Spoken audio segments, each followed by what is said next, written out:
Now that the baby elephant, which is the model, has been created, we're starting production of the real thing.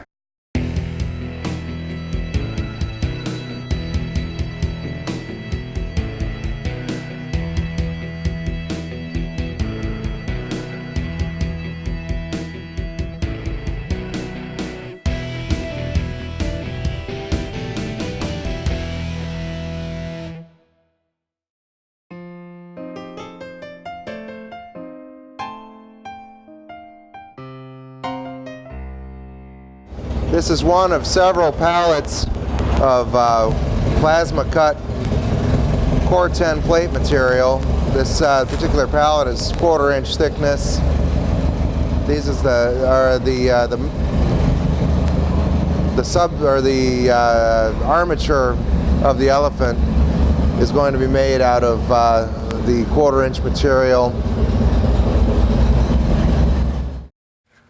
These represent every one of the individual components that go into making this model.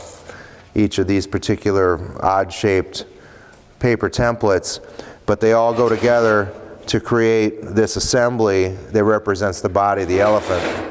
This particular template is our left leg, right back here, left rear. It's part of our inside armature. There's the full body of the beast with the head, and then legs come off to the side, and that's our building block. That's our structure underneath in lieu of any kind of skeleton. And then the rest of the outside body of this wraps around that. This piece is the piece that we've just had cut by SL&H Steel Sales in Corunna, Michigan.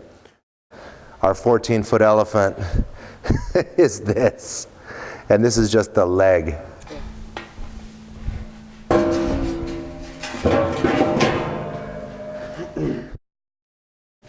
So we rolled these tubes that we're going to use as the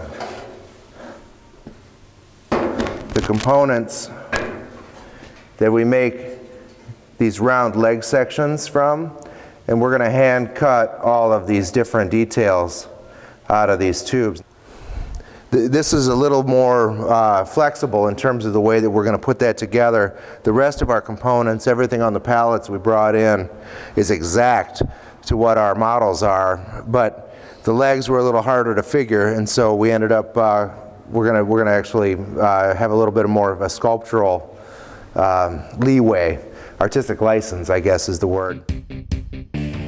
Well, today we're setting the main inner structure, the 1/4 inch material. This is the outline of the, it's basically bisecting the elephant's body straight down the middle.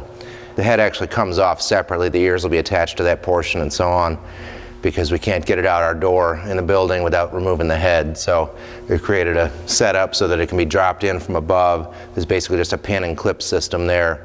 So now we're going to start putting some legs on.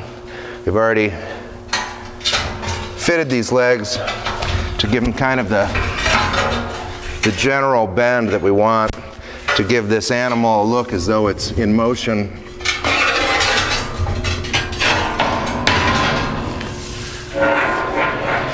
And luckily, I've got the model as reference to tell me exactly where I need to be in terms of location of the legs. It's easy enough to work on something on the scale of that model and try to keep it proportional, but as soon as you get up to something this size, it's really hard to visualize. So now I'm going to do a little weld tacking to try to hold this thing in place. We already know that our components are made to fit because they're taken directly from the model.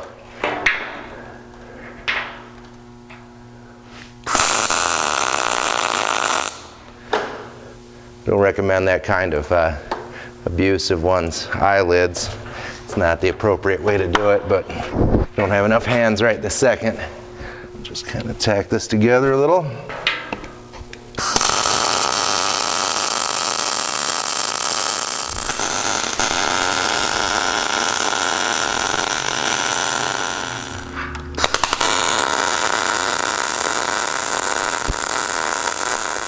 All righty. And so it begins. Okay, so right side of the elephant. Working with the rear right leg. Now, and one of the things, and you may notice as I'm putting this on that this leg is bent a little differently from the last one and is actually heading forward a touch. And part of that is we're trying to capture the idea of a subtle motion. I don't think, I know elephants can run, but this one's not running, but he is sauntering. So we're trying to capture that motion. It's one of the things that makes it look more lifelike.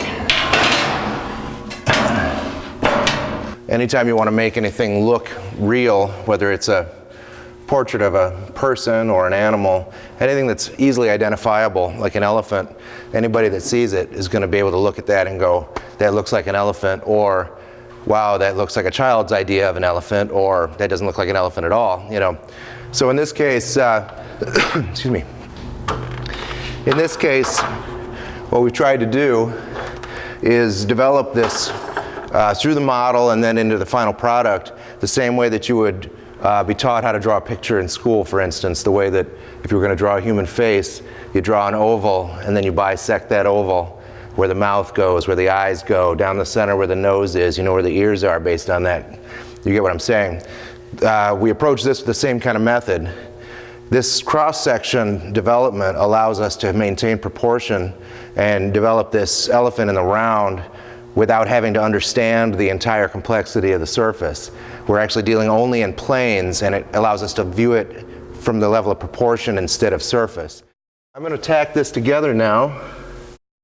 And once again, same kind of thing. I don't recommend this method, but for right this second, it's going to work for us.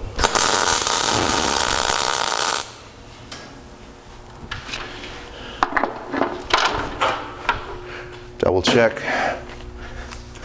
Reasonable square here. And reasonable is about where we're at.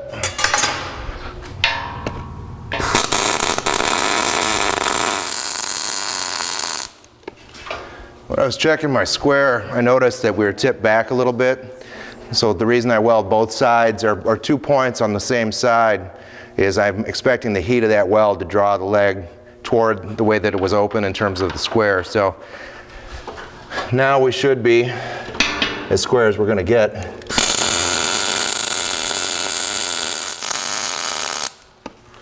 Alrighty, front leg.